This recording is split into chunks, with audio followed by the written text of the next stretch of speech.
찾으셨습니까? 그러면 오늘 우리에게 주시는 주님의 말씀 고린도후서 10장 4절에서 7절까지의 말씀을 한 목소리로 읽도록 하겠습니다. 같이 읽습니다. 우리의 싸우는 무기는 육신에 속한 것이 아니요 오직 어떤 견고한 진도 무너뜨리는 하나님의 능력이라. 모든 이론을 무너뜨리며 하나님 아는 것을 대적하여 높아진 것을 다 무너뜨리고 모든 생각을 사로잡아 그리스도에게 복종하게 하니 너희의 복종이 온전하게 될 때에 모든 복종하지 않은 것을 벌하려고 준비하는 중에 있노라. 너희는 외모만 보는도다. 만일 사람이 자기가 그리스도에게 속한 줄을 믿을진대 자기가 그리스도에게 속한 것 같이 우리도 그러한 줄을 자기 속으로 다시 생각할 것이라. 아멘.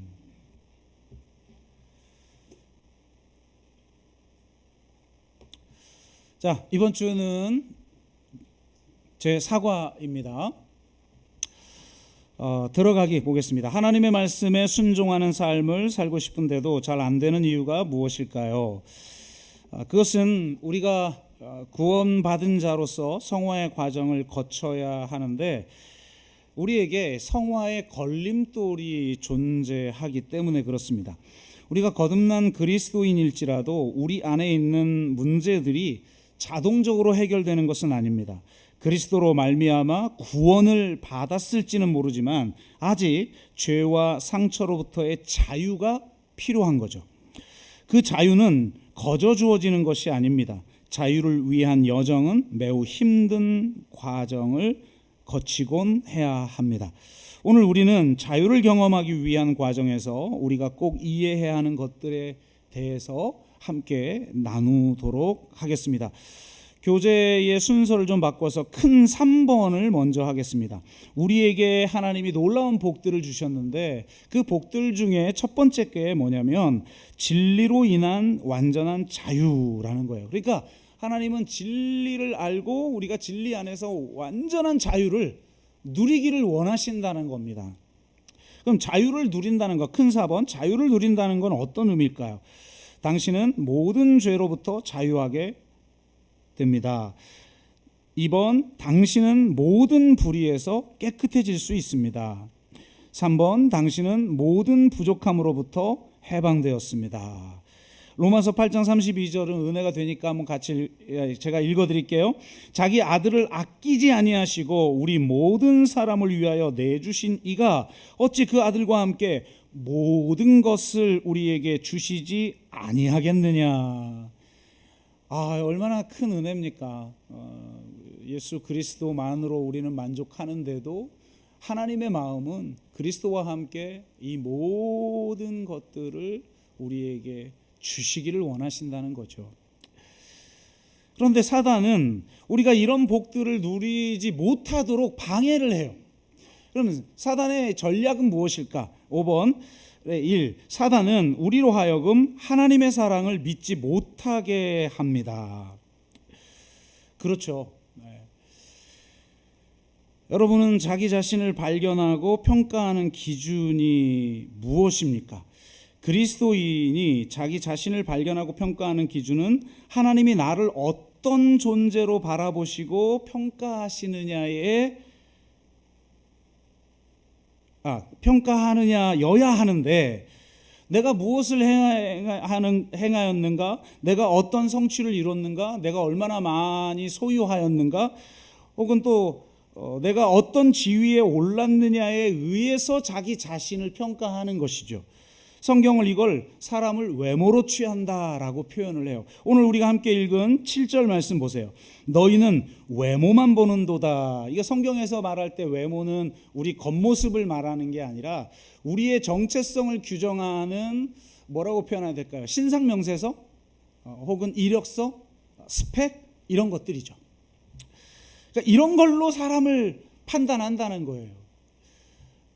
그래서 왕의 심사 자리에 형제들이 다윗을 오지 못하게 그 아버지도 사람들의 눈으로 볼 때는 엘리압이 왕 같은데 하나님이 뭐라고 그래요?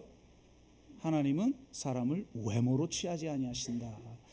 이렇게 말씀하시죠. 그런데 너희는 외모만 보는도다. 만일 사람이 자기가 그리스도에 속한 줄을 믿을진대, 이렇게 말하고 있잖아요. 외모를 보는 것, 그 외모를 통해서 사람의 존재 가치를 결정하도록 하는 것, 그것이 율법 체제죠. 율법은 우리의 신상 명세서로 우리의 존재 가치를 평가합니다. 그래서 세상은 스펙을 중요하게 여기죠. 그러나 하나님은 우리를 통해 스펙이 아니라 구원의 스토리를 쓰길 원하십니다. 내가 어떤 스펙을 가졌느냐가 아니라 하나님이 나의 인생을 통해서 어떤 구원의 스토리를 써가고 계시는가, 이게 중요한 거예요. 스토리가 스펙보다 위대한 겁니다. 그런데 그 스토리는 바로 스피릿이 만들어내는 거예요. 어떤 스피릿을 가지고 살아가는가, 이것이 어떤 스토리를 만들어내는가를 결정하는 것이죠. 어떤 스피릿을 가져야 할까요? 내가 그리스도에 속한 자라는 믿음의 자세입니다. 그리스도에 속한 자는 하나님이 그리스도를 바라보듯이 우리를 바라보신다는 것을 압니다. 세상의 기준으로 자기를 바라보지 않고 하나님이 우리를 바라보는 그 시선과 기준으로 자기 자신을 바라보는 거예요. 그런 시선들이 어떤 것들이 있습니까? 우리 앞에 1번으로 돌아가서 1. 내 인생의 가치는 무엇일까요? 우리는 하나님의 형상대로 창조되었습니다. 아멘. 우리는 온 천하보다 귀한 존재. 여러분, 우리 한 사람 한 사람이 천하보다 귀한 존재라는 거예요. 여러분, 정말 그걸 믿고 살아요?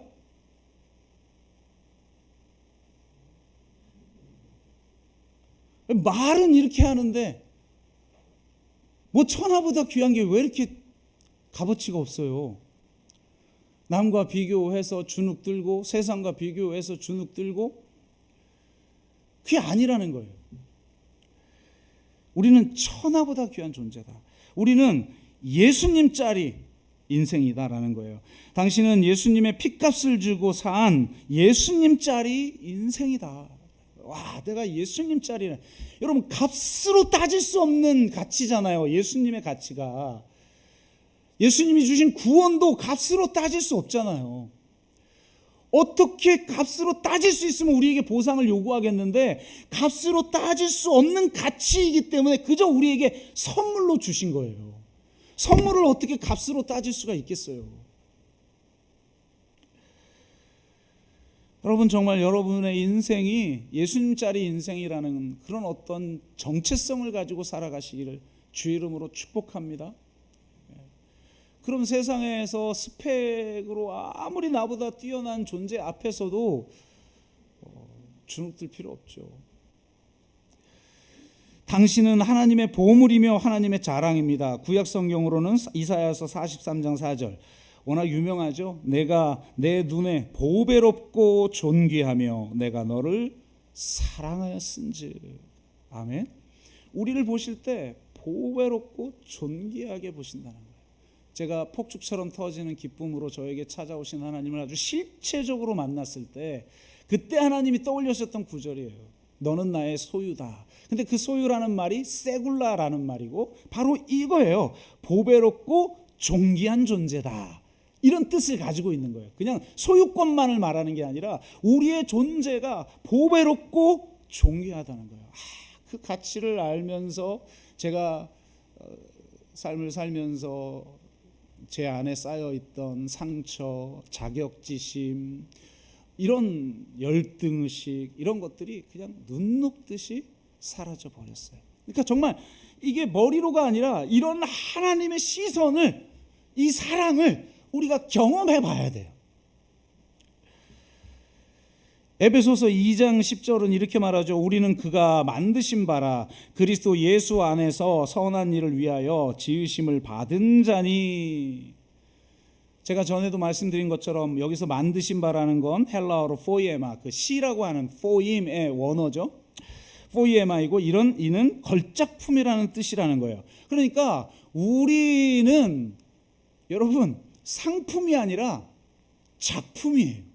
상품은 다른 것과 비교했을 때 생겨나는 가치죠.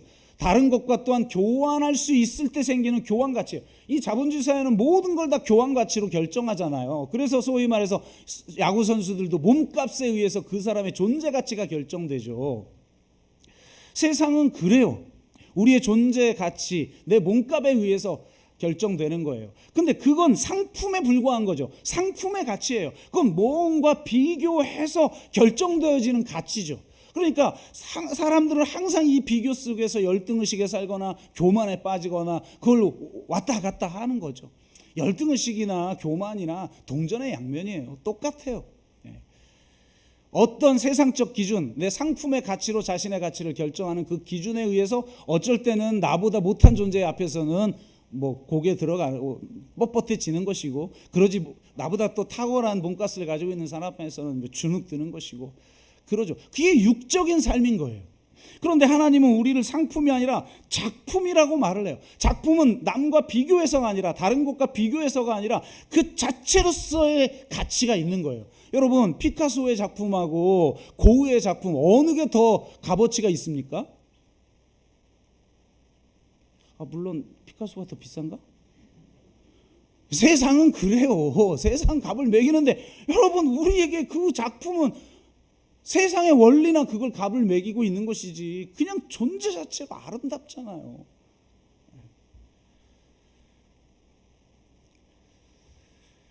비교 불가능해요. 그게 작품의 의미입니다. 우리는 그 누구하고도 비교할 수 없는 보배롭고 존귀한 존재인 것입니다. 이걸 알면 자기 입증을 위해서 살아가지 않아요. 자기 입증이 필요 없는 삶을 살아가게 되는 거예요. 자유롭죠. 세상은 항상 자신의 존재 가치를 입증하라고 요구해요. 그런데 우리는 입증이 필요 없는 자유를 누리잖아요. 그래서 이런 자유로운 삶을 살지 못하도록 사단은 계속 유혹하는 거예요. 우리 자신을 평가하는 기준을 바꿔버리는 거죠. 네가 얼마나 어떤 것들을 행했느냐, 어떤 지위에 올랐느냐, 어떤 성취를 이루었느냐, 또 얼마나 더 많이 소유했느냐, 이런 것들로 자신을 평가하게 만드는 거예요. 참혹한 세상이죠. 끊임없이 이렇게 우리를 미혹하는데 왜 우리는 여기에 계속 넘어갈까요?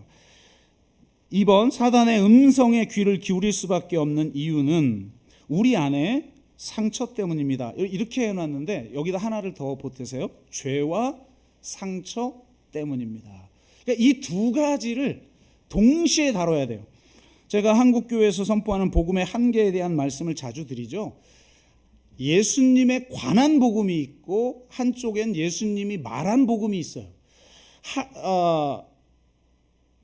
이 두 가지가 균형을 이루어야 되는데, 한국교회 복음은 예수님에 관한 복음으로서 주로 구속신앙만을 말할 뿐, 예수님이 말한 복음으로서 하나님 나라의 복음을 선포하지 않아요. 또 다른 측면에서 그것은 가해자의 죄를 용서하는 하나님의 은혜만 말할 뿐, 피해자의 탄원을 신원하여 주시는 하나님의 정의를 알지 못하는 거죠. 그러니까 한국 교회는 성경을 반쪽만 믿어요. 그러다 보니까 사회적 참사가 일어날 때 그 사회적 참사를 해석할 수 있는 영적인 눈이 없는 거예요. 내가 종교적으로 신비한 차원에서, 교리적 차원에서 믿는 십자가와 이 세상에 있는 십자가적 사건과 매칭이 안 되는 거예요. 그러니 계속 헛소리를 하는 거죠. 몇만 명 교회 목회하시는 목사님 입에서 하나님이 한국 교회를 정신 차리게 하려고 세월호를 침몰시켰다라는 이런 막말이 그냥 공적으로 선포되는 이유는 그냥 가해자의 죄를 용서하는, 내가 죄인이라고 우리가 고백할 때 내가 가해자다, 이런 인식이잖아요. 그 인식 속에서 나온 그 죄책감을 해결해 주는 십자가밖에 모르는 거예요. 그런데 창세기부터 요한계시록까지 보면 또 한쪽이 있잖아요. 바로 피의자의 탄원을 신원하여 주시는 하나님의 정의, 하나님이 자기 자신의 이름을 직접 말한 대목을 보면 하나님의 이름은 정의다라고 말하잖아요. 예레미야서에서. 그래서 우리는 나의 일상의 삶을 성경을 통해서 비춰볼 수 있어야 하고, 사회적인 사건 앞에서도 그 사회적 사건 4.19든 좀 있으면 이제 5.18이든 4.16인 세월호 참사든 혹은 가을에 있었던 이태원 참사라든지 이런 참사가 일어날 때 그걸 신학적으로 십자가로 해석이 되냐 이 말이에요. 안 되니까 계속 헛발질을 하는 거죠. 한국교회는. 은혜와 율법을 대립시키듯이 성경에는 그렇게 돼 있지 않은데 정의를 사랑과 대립시켜서 사랑만 강조하고 정의를 말하지 못하는 그런 반쪽짜리 기독교가 되어버렸기 때문에 이런 세월호 참사 같은 사회적 사건을 바로 이해할 수 없죠. 영성 또한 개인적 차원의 영성, 성자적 영성만 있지 사회적 영성인 혁명가적 영성이 없는 그런 교회가 됐어요. 그러니까 사실 교회는 스스로 무덤을 파는 거죠.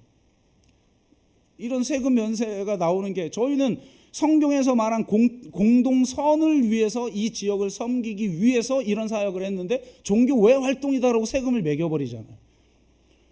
이렇게 세금을 매기도록 만든 당사자들은 결국 우리인 거예요. 종교의 기능이 뭐냐? 그냥 앉아서 예배 드리는 거다. 그래서 세월호 방역 지침 나와도 우리 권리를 침해할 수 없다고 그러고 그냥 무앙막 모여서 예배 드려버리고 그 사고방식이 다 여기에 다 속한 거예요. 그런데 이것을 개인적 차원에서 성의 성화와 자유라는 측면에서만 국한하여 말하자면 한국교회는 죄와 상처의 문제를 균형 있게 다루지 못하고 모든 걸 죄라는 렌즈를 통해 바라보는 한계를 가졌어요. 세상 사람들은 상처의 문제는 심각하게 다루면서 죄의 문제는 가볍게 여기는 경향이 있죠. 죄까지도 다 상처라는 거예요. 그런데 반면 기독교는 죄의 문제는 심각하게 다루면서 상처의 문제는 무시하는 경향이 있어요. 상처의 문제를 다루면 인간의 책임이나 죄에 대한 문제를 희석시킬 수 있다라는 우려, 그건 충분히 이해되지만 성경이 죄책감만이 아니라 수치심의 문제를 다루고 있고 죄의 용서만이 아니라 치유와 회복에 대해서 말하고 있다는 걸 통전적으로 이해해야 되는 거예요. 그러니까 구원론이 따로 있고 그 그래미네 내면도 치유돼야 돼 이런 게 아니에요. 성경에서 말하는 구원론 안에 우리의 죄의 문제와 우리의 상처의 문제를 다 다루고 있다라는 겁니다. 이걸 통전적으로 이해해야 되는 것이죠. 안 그러면 상처 입은 자 앞에서 그냥 너 회개해야 돼. 상처 입은 자 앞에는 뭐라고 얘기해야 돼요? 예? It's not your fault. 감동적인 장면 생각나시죠? 너의 잘못이 아니야. 세월호로 죽어간 사람들이 너의 잘못이 아니야. 그 세월호를 침몰시킨 그 정사와 권세, 그 악의 구조들, 그 정체를 내가 밝혀내려고 내가 십자가에서 죽었어 라고 말해주는 복음을, 그래서 내 안에 그 상처를 치유하시는 그 하나님의 은혜, 그게 십자가에 나타나잖아요. 그것을 우리는 경험해야 되는 거라는 것이죠.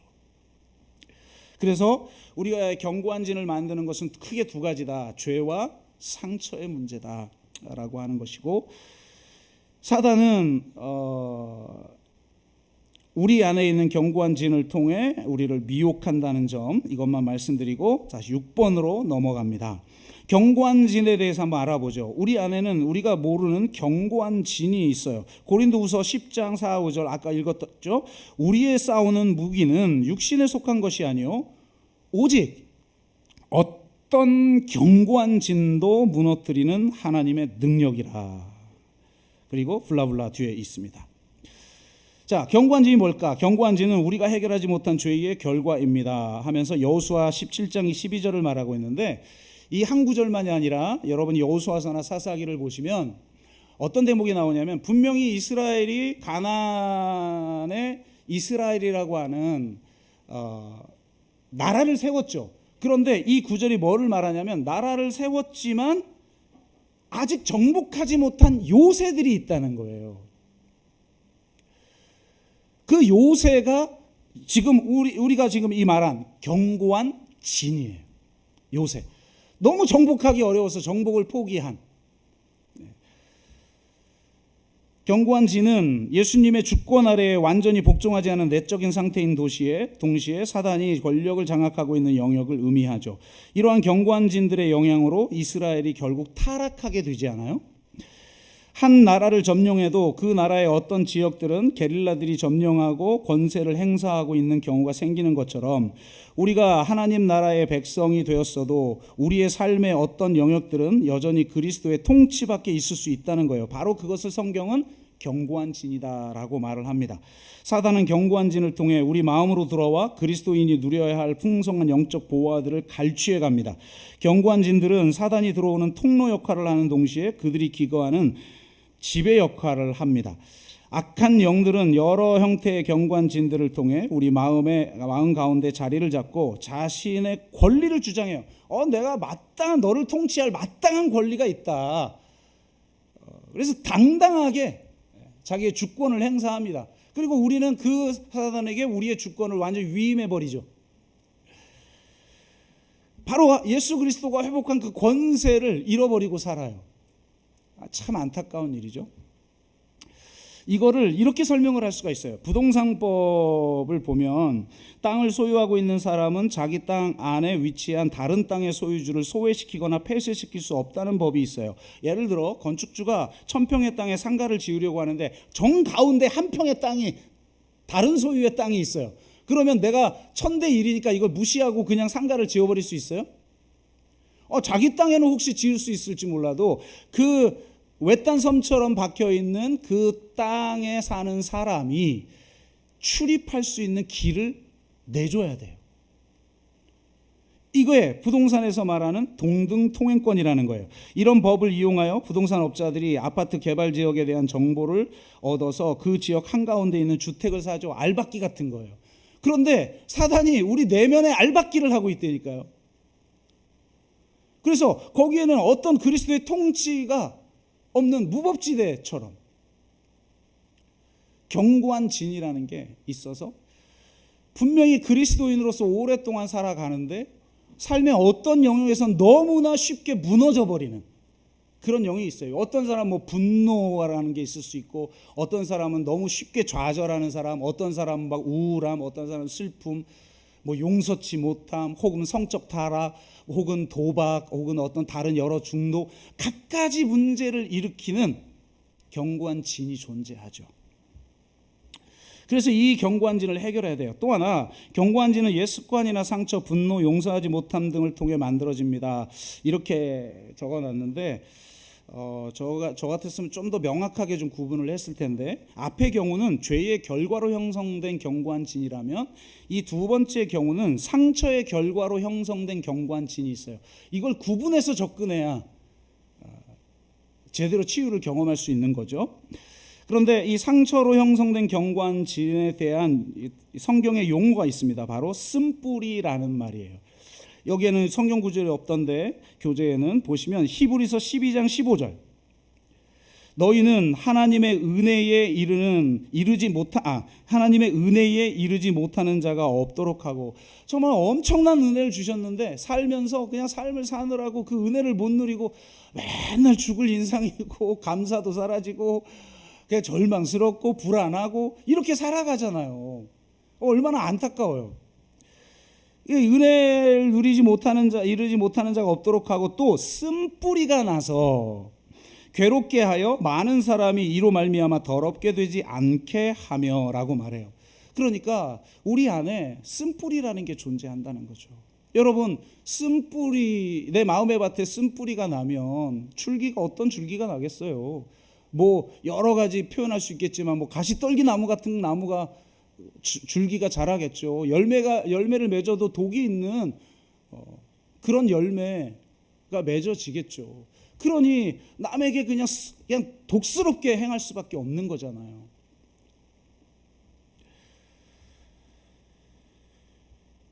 마음에 쓴뿌리가 있다는 건 좀 더 단순화시켜서 말을 하자면 다양한 결이 있지만 상처가 있다는 말이죠. 우리 내면에는 심리학적 용어로 좀 표현을 하자면 상처받은 어린아이가 있습니다. 그 상처받은 어린아이가 응석을 부리고 미성숙하게 반응하도록 하죠. 상처를 받으면 그 상처받은 나이대의 어린아이는 어른으로 자라지 못하고 내 안에 어린 모습으로 고스란히 남아 있습니다. 상처받은 어린아이는 누군가 그 상처를 건드리기만 하면 비정상적으로 반응을 하죠. 여러분 생각해 보세요. 내 몸에 어떤 특정한 상처가 있어요. 그럼 다른 곳을 이렇게 꾹꾹 눌러도 뭐 그냥 아이 건드리지 마 이러고 마는데, 만약에 상처를 건드리면 어떡하죠? 비명을 지르겠죠. 똑같아요. 내면에 쓴뿌리가 있는 영역은 다른 걸 건드릴 때는 내가 뭐 그냥 어른처럼 행동을 해요. 그런데 그 영역만 건드리면 비명을 지르는 거죠. 대부분의 사람들이 절망하고 대부분의 사람들이 분노하는 이유는 내면의 상처가 지금 절규하는 거예요. 그래서 누군가가 막 지금 부적절한 행동을 할 때 상처받은 사람이구나. 그리고 요즘은 너무 많은 것 같아요. 뭐 건드리질 못하겠어. 키오스크를 누가 막 건드리는데 잘못 건드린 것 같아서 제가 아주 자상하게 저기요, 저기를 알아요. 아니 나한테 처음 보는 여자가 와, 뒤통수를 한 대 갈겨버리고 싶었는데 저는 목사라, 은혜의 사람이니까. 그러니까 너무 사람들이 화도 많고 분노도 많고 불안하고, 지금 이 사회를 분노 사회라고 그러잖아요. 불안 사회, 분노 사회. 아예 사회학적으로 그렇게 규정을 해버리잖아요. 피로 사회 뭐 이런 거 있죠. 이게 다 얽혀 있는 거거든요. 다 이 세상의 스펙, 이 세상의 평가 기준, 모든 존재를 상품으로 만들어버리는, 몸값으로 그 가치 존재를 경쟁하고 서로 경쟁하게 만들고 자기를 증명하게 만드는 이 사회 시스템. 그저 존재만으로 사랑받을 수 있는 사회가 아니잖아요. 존재로 증명할 수 있는 존재들이 가치를 인정받지 못하는 사회에 있으니 그런 사회가 될 수밖에 없죠. 그러니 우리는 최소한 그렇게 반응하는 사람을 보면 저 마음에 상처받은 어린아이가 지금 비명을 지르는구나, 그렇게 받아들일 수가 있어야 된다는 거예요. 상처받은 어린아이는 내 안에 있는 상처받은 어린아이는 쉽게 상처를 받고 지나치게 혹은 부적절하게 화를 내거나 지나치게 인정받으려고 하고 경쟁적이 되기도 하고, 깊은 관계를 갖지 못하고 피상적인 만남만 갖기도 하고, 의존적이 되거나 정반대로 권위에 반항적이기도 하고, 자신감과 삶의 의욕을 상실하기도 하고, 순간순간 외로움에 빠지기도 하고, 충동적 삶을 살거나 무엇인가 집착하며 중독적 삶을 살기도 합니다. 그러한 경향성들이 시간의 화살 위에서 굳어져서 인격화되고 화석화되어서 삶의 중요한 영역에 경관진들을 형성해버리는 거죠. 그러니까 뭔가 정복되지 않는, 계속 문제를 반복하는, 톡하면 그냥 좌절하고, 사랑 확인, 나 사랑하는 거야? 제발 좀 부부끼리 그런 것 좀 물어보죠. 사랑하니까 결혼했지. 제 아내는 안 물어봐요. 네, 참고로. 그러니까 뭔가 자기 안에 있는 역동을 스스로 봐야지, 상대가 받아주길 바라고 한두 번이지 그것도. 아무리 사랑해도 그거 안 되는 거예요. 그런 요구를 충족시킬 수 있는 존재가 아니에요. 우리 존재들은 막 사랑이 불타오를 때나 한 1년, 2년이나 가능한 거지. 그 외에는 성숙한 사랑, 지식에 따른 사랑, 지혜를 갖춘 사랑으로 서로 사랑하는 것밖에 없어요. 그러려면 내 안에 있는 깊은 이 경관진들을 해결하고 이 쓴뿌리를 해결하지 않으면 안 돼요. 제가 직접 들은 건데요, 성도가 오래 있지 못하고 자꾸 떠나는 개척교회 목사님이 계셨는데, 그러다 보니까 이 성도들에게 막 한이 쌓인 거죠. 원망스러운 거죠. 그렇게 가슴앓이를 하고 있다가 이분이 내적 치유 수양회를 참여를 하셨어요. 근데 그때 기도 중에, 이게 이제 전문 용어로 말하면 기억의 치유라는 건데, 성령께서 내 의식의 차원에 존재하는 기억의 저장소에 있는 기억들이 있어요. 그래서 여러분 어렸을 때 한번 생각해 보세요. 그럼 내가 무슨 봉담, 옛날에 시골 봉담읍이었을 때 내가 어쨌지 이게 의식에 떠오르잖아요. 근데 그 의식 밑에 있는 무의식에 저장된 기억들이 존재해요. 근데 성령께서는 때로는 그런 기억들까지 끌어올리셔가지고 그 기억의 현장 속에 나타나셔요. 이분은 한 번도 어렸을 때 이런 기억을 떠올려 본 적이 없는데, 기도 중에 갑자기 어렸을 때 시골에서 자랐던 한 기억이 떠오르는 거예요. 여러분 시골에서 자라보신 분들은 알죠? 시골에서 이쪽 동네와 저쪽 동네가 막 전쟁놀이 하기도 하고 같은 친구들끼리 편 나눠서 전쟁놀이 하기도 하고 막 그러잖아요. 그래서 저도 기억에 딱 나오는 거 보면 막 그 겨울에는 눈에다가 돌덩이 넣어가지고 막 집어 던지고 그래서 딱 맞으면 막 뭐 피나고 무식하게 놀았어요. 우리 시골에서는. 그렇게 노는 때로는 뭐 이렇게 무덤가에서 그런 전쟁놀이를 하기도 하고 막 그랬거든요. 근데 이분도 그랬나 봐요. 이분이 간증하는데 그게 제 어렸을 때가 딱 떠오르더라고요. 무덤가에서 친구들하고 편을 나눠서 전쟁놀이를 하는데 실제로 아주 실감나게 하거든요. 시골에서는. 근데 상대편에 있던 친구가 이 친구를 잡은 거예요. 그리고 나서 실제로 몸을 묶어 놓은 거예요. 못 움직이게. 거기까지는 좋아. 그리고 이 친구는 워낙 착한 친구였어요. 보통 착한 친구들이 목사 되잖아요. 쑥스럽네.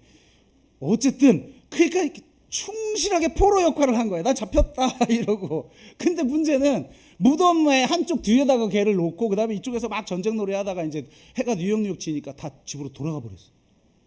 얘를 놔두고. 그러니까 여러분 무덤가에 있어 봤어요? 또 시골 무덤가? 와, 대나무가 막 귀신 나타난 것 같고 그 시골에 있어 본 분은 아실 거예요. 그러니까 이 아이가 얼마나 너무 두려워서 나 여기 있어 살려줘 하고 소리를 질러도 뭐 제대로 막 기억할 수도 없고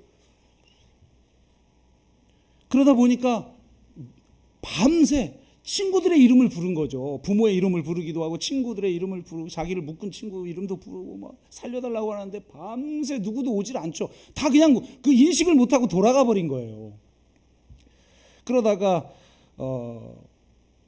새벽에 일하러 농사지으러 나간 어떤 마을 아저씨가 그 애를 발견하고 풀어줬는데 이때 그 아이가 감옥이 아니죠. 무덤에 묶여 있은 채 어떤 생각들을 하고 있냐면 나에게는 진정한 친구란 없다.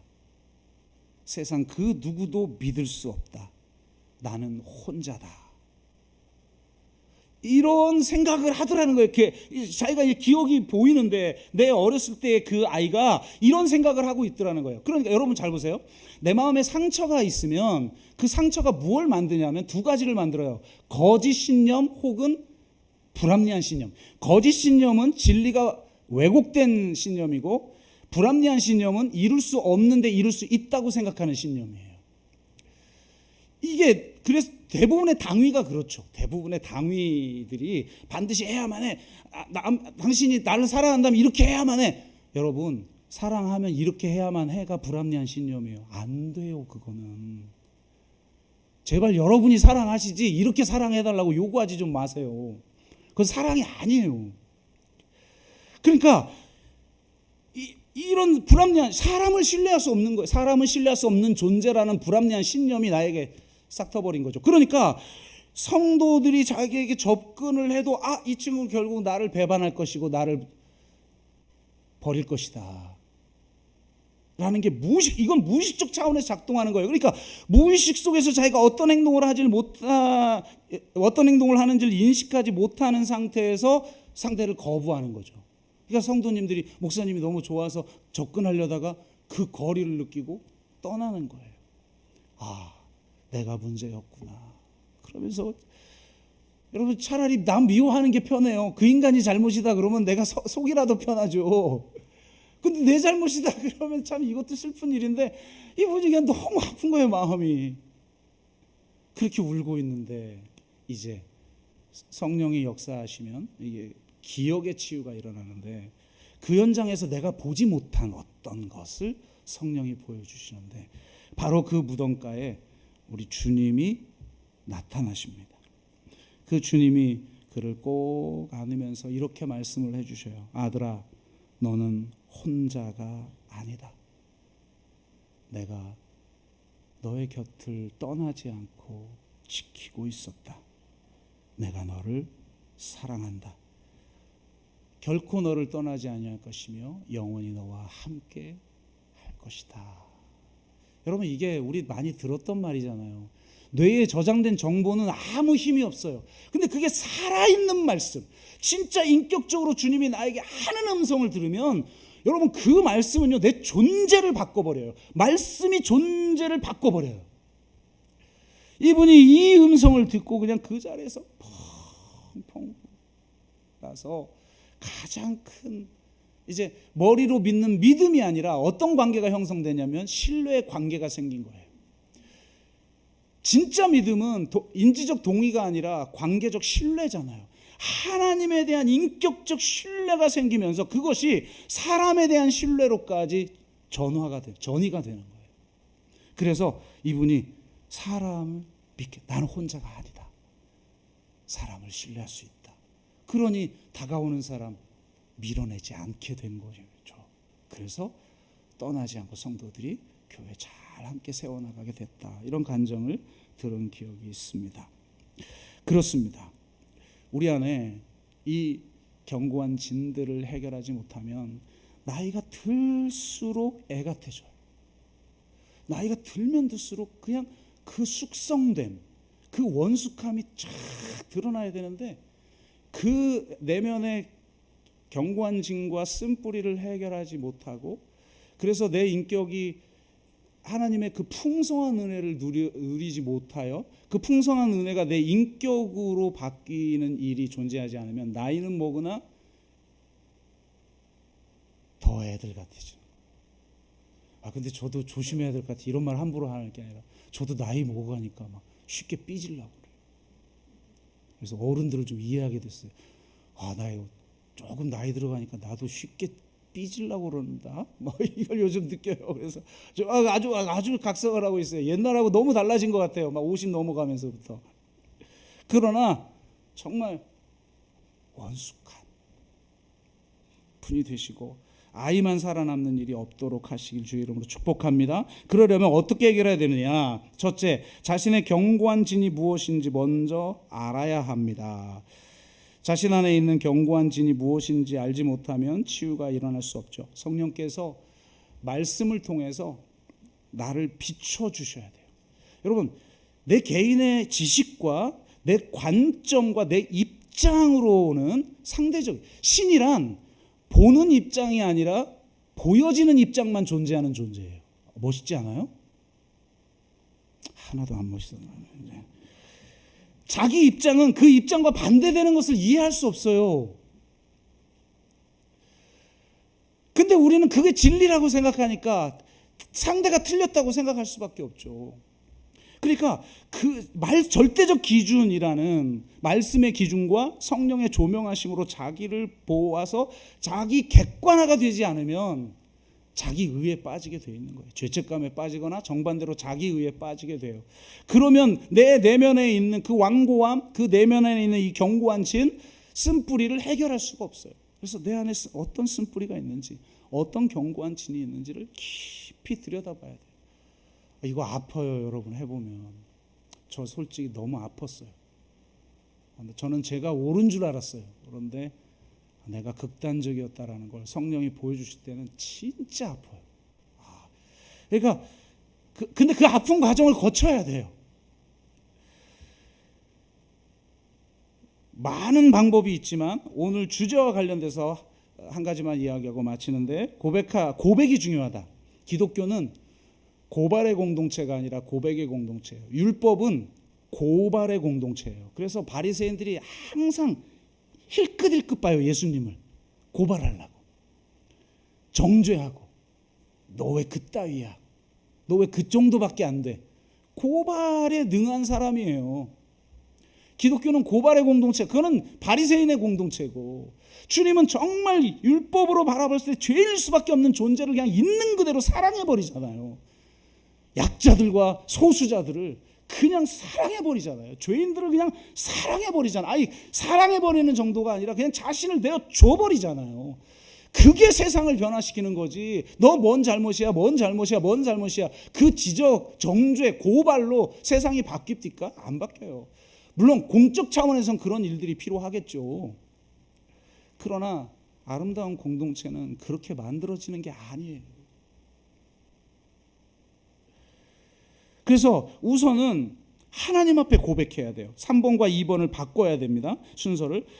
요한일서 1장 9절 만일 우리가 우리 죄를 자백하면 그는 미쁘시고 의로우사 우리 죄를 사하시며 우리를 모든 불의에서 깨끗하게 하실 것이요. 하나님께 고백하세요. 회개하시고 고백하세요.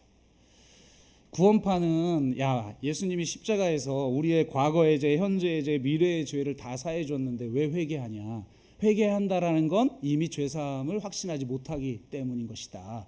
이러면서 회개가 필요 없다고 말을 해요. 그건 완전히 착각하는 거예요. 똑같은 논리로 예수님의 십자가를 통해 우리의 과거와 현재와 미래의 죄를 다 용서했기 때문에 그 용서의 은혜를 아는 자가 주님께 고백할 수 있는 거예요. 용서해 줄지 아닐지도 모르는데 고백했다 용서 안 한다고 그러면 나는 피박 쓰는데요? 아니잖아요. 진짜 십자가의 은혜를 알기 때문에 우리가 그분 앞에 고백하는 거예요. 그러면 놀랍게도 그 십자가의 은혜가 나의 것이 되어 내가 깨끗함을 받아요. 그런데 또 하나 중요한 게 바로 두 번째 거예요. 두려워하지 말고 자신의 견고한 진을 공동체의 지체에게 고백하십시오. 여러분, 하나님께 자백하는 경우 사하심을 받지만 실제로 치유가 일어나지 않는 경우가 많이 있습니다. 물론 함께 오는 경우가 있죠. 우리가 정말 하나님을 뜨겁게 만나, 저도 그런 경우 많이 있거든요. 내 안에 있는 내가 도저히 내 힘으로 해결하지 못하는 문제까지 해결되는 경험이 있었어요. 그러나 또 더 많이는, 여러분 그리스도인이면 여러분이 죄를 지면 요즘은 뭐 다 상처의 문제로 내 탓 아니다 이런 걸로만 가니까 진짜 자기의 죄의 문제를 직면하지 않죠. 나의 삶을 지금 이렇게 만든 책임이 나 자신에게 있다라고 하는 성자적 영성에서 자기를 제대로 보질 못해요. 그러니까 남 탓만 하지, 남 정죄만 하지, 자기 안에 있는 그 죄를 보질 못하죠. 근데 여러분, 이걸 보지 못하는 한 존재의 변화는 없어요. 그런데 그렇게 하다 보면 진짜 내 죄의 문제까지, 그러니까 구체적인 실제 내가 저지르고 있는 죄의 문제까지 해결되는 경우도 있으나 많은 경우 그렇지 못하죠. 그럼 그렇게 죄를 보면 우리 회개하죠? 저는 목사니까 죄를 지면 하나님, 제가 목사인데 이런 죄를 지면서 어떻게 목회를 하고 내가 어떻게 설교를 합니까? 주님, 저를 용서해 주시고 이 죄를 해결해 주십시오. 그런데 정말 십자가의 은혜로 또 죄 용서를 경험해요. 그럼 자유를 경험하고 다시 살아가는데 그 죄를 또 반복해요. 그럼 다시 막 죽을 것 같고 그러다가 주님 앞에 나와서 회개하고. 그런데 여러분, 그러면 그 죄가 반복되지 않아야 되는데 반복되곤 하죠. 그래서 하나님께 고백하라는 말씀만 성경에 있는 게 아니라 야고보서 5장 16절, 그러므로 너희 죄를 서로 고백하라.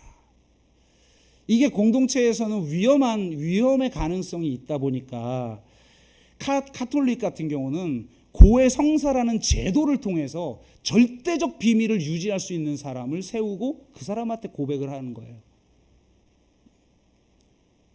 그래서 어떤 영화 보니까 자기가 살인을 저지르는 장면을 신부가 본 거예요. 그래서 신부가 지금 빨리 고해성사해야 될 시간이기 때문에 바로, 그 당시에는 막 핸드폰이 있고 이런 시절이 아니니까 일단 고해성사하러 들어가는 걸 보고 이 범죄자가 들어가서 자기가 누구 죽였다고 말을 해버려요. 그러면 이 사람은 그걸 말을 못하죠. 그 정도 되니까 사람들이 고백하는 거죠. 온갖 것들을 고백하는 거죠. 그런데 그렇게 신부한테 고백하라고 되어 있지 않아요. 성경은 서로 고백해라 라는 겁니다. 성경은 이렇게 말하죠. 너희 죄를 서로 고백하고 병이 낫기를 위하여 서로 기도하라. 의인의 간구는 역사하는 힘이 크민이라. 성경은 죄를 서로 고백하라고 말합니다. 의인의 간구는 역사하는 힘이 많기 때문이죠. 우리가 죄를 서로 고백할 때 고백을 듣는 존재는 하나님을 대리하여 듣는 것입니다. 그리고 그를 위해서 기도한다는 건 예수 그리스도의 이름으로 하나님을 대리하여 기도하는 거예요. 그러니까 그의 기도는 의인의 간구가 되는 거예요. 죄의 고백을 듣고 그를 위해서 기도하는 간구는 의인의 간구가 되는 거예요. 그런데 그 의인의 간구는 역사하는 힘이 많아요. 여러분, 이걸 경험해 보셔야 돼요.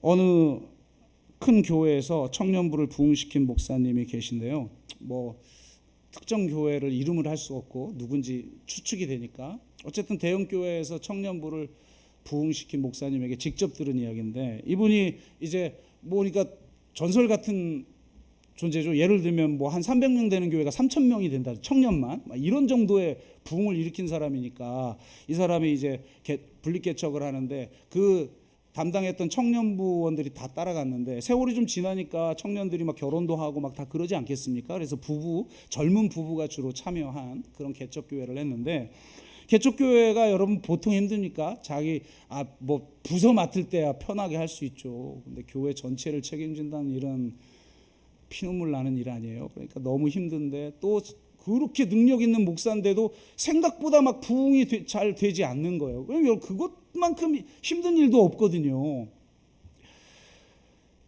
그렇던 분이 이제 목회를 하다가 어느 날 설교 준비를 하는데 컴퓨터가 망가진 거예요. 토요일 날 설교 준비를 하는데 그래서 그 청년들 중에 이제 컴퓨터를 만지는 친구에게 와서 좀 이 컴퓨터를 좀 고쳐달라 그래서 이 친구가 컴퓨터를 여러분 컴퓨터는 아무에게나 보여주면 안 되죠.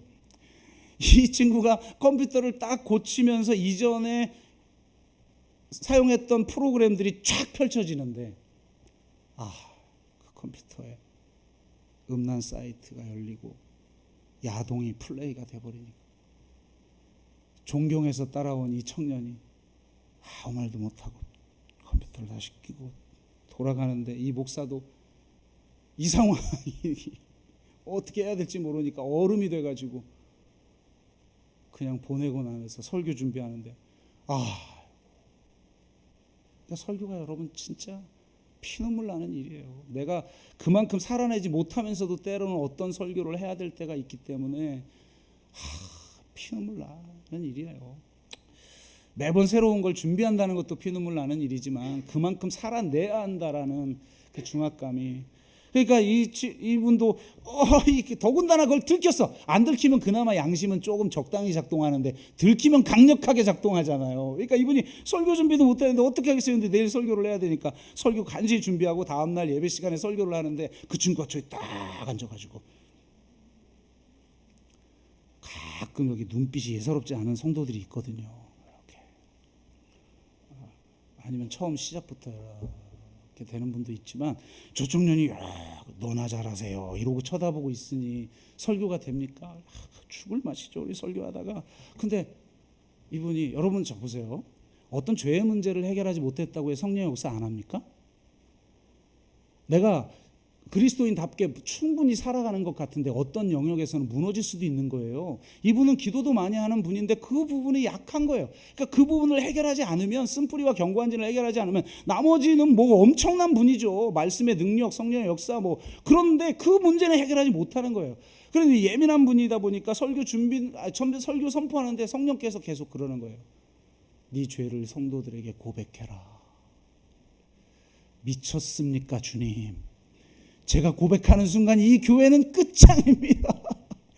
여러분 생각해 보세요. 제가 그 동일한 죄를 졌다고 생각하고 여러분 제가 매일 하루에 한 편씩 포르노를 보고 있는데 이런 목사가 여러분 연약한 저를 용서해 주지 아마 다음 주 다 안 나올걸요. 그러니까 이분이 하나님 미쳤습니까? 이건 말도 안 되는 겁니다. 목회 지금 새로 개척한 지 얼마나 됐다고 이 교회 깨트릴 것 작전입니까? 안 됩니다. 그러면서 설교를 하는데 저 친구는 계속 보고 있고 그러니까 이분이 근데 또 성령이 자꾸 고백해라. 이분이 설교문을 딱 덮고 여러분 더 설교 못할 것 같습니다. 제가 여러분에게 고백할 게 있습니다. 여러분은 나를 존경해서 이 개척까지 따라왔는데 나는 힘들 때 기도도 물론 하지만 힘들 때 이 외로움과 이 힘듦을 달랠 길이 없다 보니 제가 음란 사이트를 열고 야동을 보기도 한 못난 목사입니다. 여러분 다 떠나셔도 제가 뭐라 할 수 없는 그런 사람입니다. 이렇게 이제 끝난 거죠. 이 교회 끝장난 거죠. 그런데 갑자기 이곳저곳에서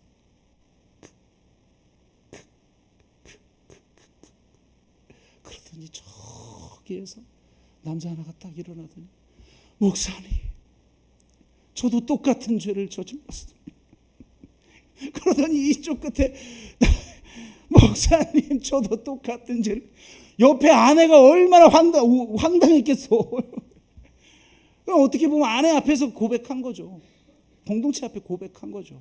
그러면서 다 나와가지고 이 목사님을 붙들고 같이 어머니 하여튼 그 담임의 그 목사의 그 성도지 울면서 기도하는데, 여러분, 목사가 이 죄를 점할 때마다 어쩔 수 없이 연약해서 봤지만 보고 나서는 내가 목사냐, 내가 진짜 교회를 섬겨도 되냐부터 해서 얼마나 자괴감에 빠졌겠어요. 그래서 부르짖고 회개기도 했다가 용서하면서 이제 다시 해봐야지, 그런데 또 무너지고 할 때마다 얼마나 자괴감이 있겠어요.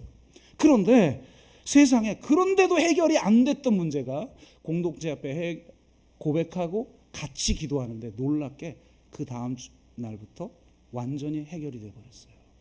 그래서 그 교회는 진짜 깊은 내면의 문제와 또 혹은 죄의 문제까지도 서로 고백할 때마다 그 문제가 해결되는 놀라운 역사를 경험하게 되었다.